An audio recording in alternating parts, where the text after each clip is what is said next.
امروز میخواستیم به یک مسئله خیلی مهم دقت ظاهر نماییم. آن هم باشد فرزندان ما.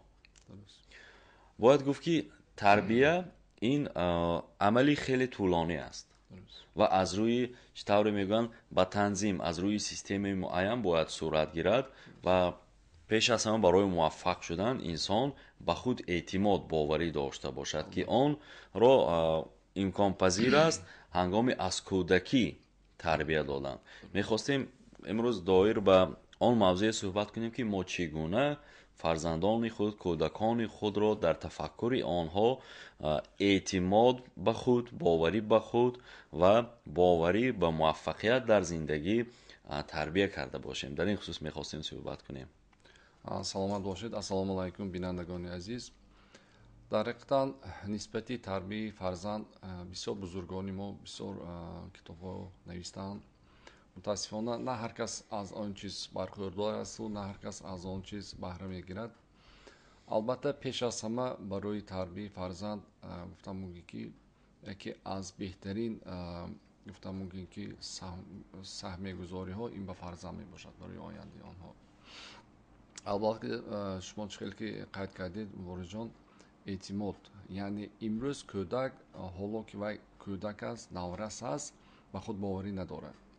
барои вай бовариро кӣ мефаҳмонад, кӣ ҷорӣ мекунад ки кӯдак дар оянда шахси муваффақ мешавад, сарватманд мешавад? Ин пеш аз ҳама падару модар аст.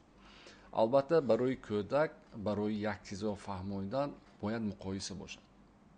яъне ба кӯдак мо нишон датонем ки ман ин кас шахсони муваффақ, ман ин корҳоро кардам муваффақ шудам, ман имрӯз шахсоне ки номуваффақ ҳастам, ман ин кор ки рафтам ки номуваффақ шудам. албатта вақте ки муқоиса мешавад, кӯдак наврас худаш фикр кардан мемедорад, яъне анализ кардан мемедорад ки ӯ бояд чӣ кор кунад, кадом амалҳоро кунад ки дар зиндагӣ муваффақ шавад, сарватманд шавад.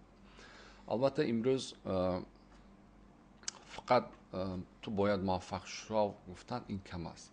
чӣ хеле ки шумо гуфтед система ба мурур ба тадриҷ бояд мо ба фикри кӯдак наврас расонем ки ӯ ҳатман бояд муваффақ шавад, ӯ метавонад муваффақ шудан, ӯ бояд ҳамин корҳоро кунад, муваффақ мешавад. як бор гуфтан ки ин чиз намешавад. ҳамин вақте ки мо ҳарфро ёд гирифтан мехостем, ҳамин ҳарфи аҳро мумкин мо 200 маротиба 500 маротиба навистагӣ ё ҳарфи беро. яъне муваффақ шуданам доимо такрор кардан накор. чӣ хеле ки ман гуфтам муқоиса. имрӯз мо метавонем шароити калон аст ки имрӯз аз зиндагии шахсони муваффақ кӯдакон наврасонро бархурдор кунем.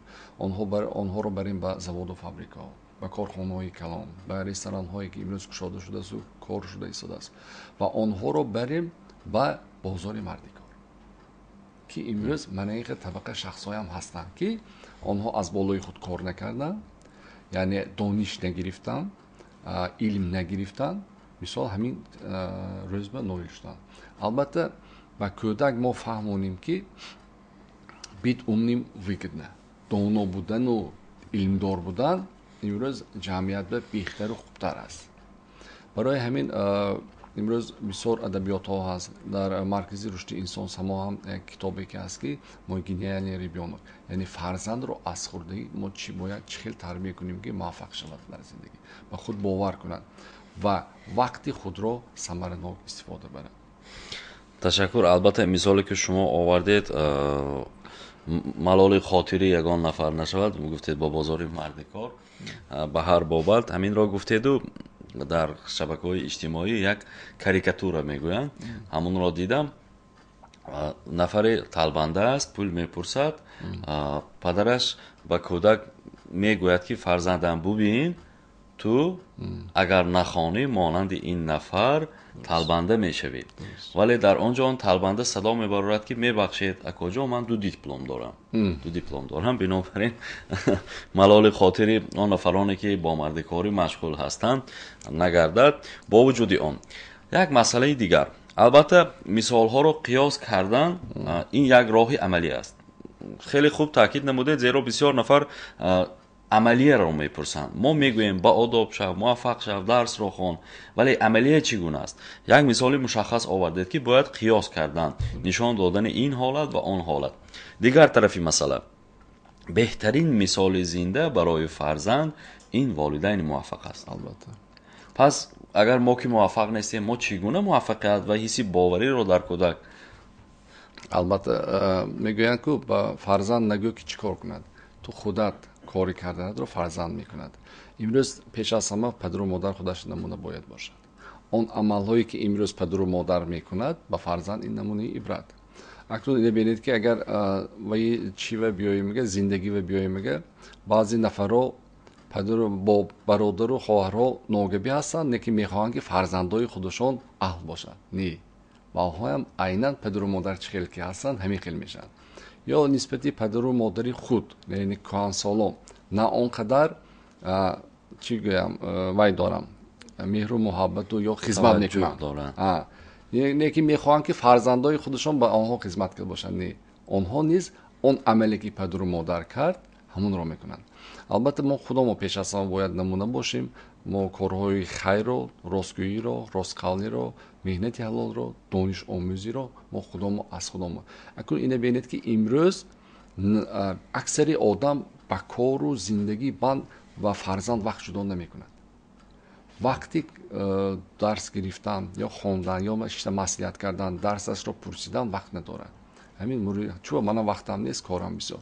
لیکن ما که وقتی که امروز وقت جدا نمیکنیم، نورسان رو، جوانان رو امروز هر گونه رویه و هر گونه اینترنت و شبکه‌های اجتماعی گمراه شدن است، زیاد است.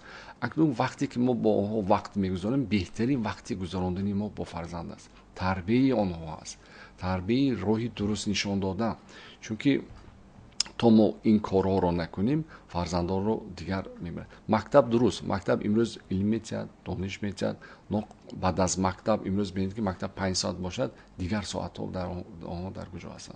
همین فرزند کودک رو 1 ساعت وقتی خالگش رو ماندن نکنه، یعنی در کروژاک دادن نکنه و دیگر کارهای درس‌های ایلاوگی دادن نکنه که وقتی خالگیش نباشد. فقط فکرش علم آموزی، ملکی خود رو بلند کردن، زبان آموزی و دیگر کارهای خوب رو آموختن باید باشه. تشکر زیاد. به واسطه با مکتب تعلق کردید. عقیده هست که مکتب مسئولی تربیت کردن فرزند شما نیست. مکتب مسئولی دانش اندوزی فرزند شما. درست. با همین مقصد هم فکر میکنم با نظر داشتی عامل هایی که امروز جوانان ما، نورسان ما با کجاها میگروند و سطح دانششان چگونه است، قانون جمهوری اسلامی درباره مسئولیت پدر و مادر در نزد تعلیم و تربیت فرزند به تفصیل رسید. با وجود آن باز چی مثال ها، باز چی عملیه های می توانند باعث گردند که ما فرزندان خود را همچون انسانی موفق تربیت نماییم؟ اکنون برای با فرزندان ما باید امروز گفتم میکنیم که نشان دهیم که این پول فقط چیزی کاغذی نیست.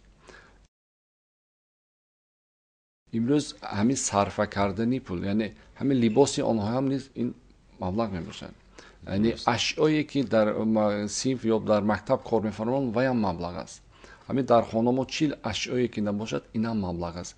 وقتی که فرزند میفهمد که همین چیز هم مبلغ که آمدگی، احتیاط آن رو کار میکند و صرفه آن رو فکر میکند که همین اگر من همین صرف کرونا اجرا کنم، استفاده برم، با پدر مادر مبلغ میماند که برای دانش من مبلغ گذاری کنم.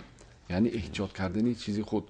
اکنون امروز با فکر من باید جوان را در روحی آن تربیت کنیم که آنها به خود باوری پیدا کرده باشند، امید پیدا کرده باشند که آنها باور کنند که شخصانی موفق میشن، ثروتمند میشن. از همین چاق به فکر آنها انداختن نگار.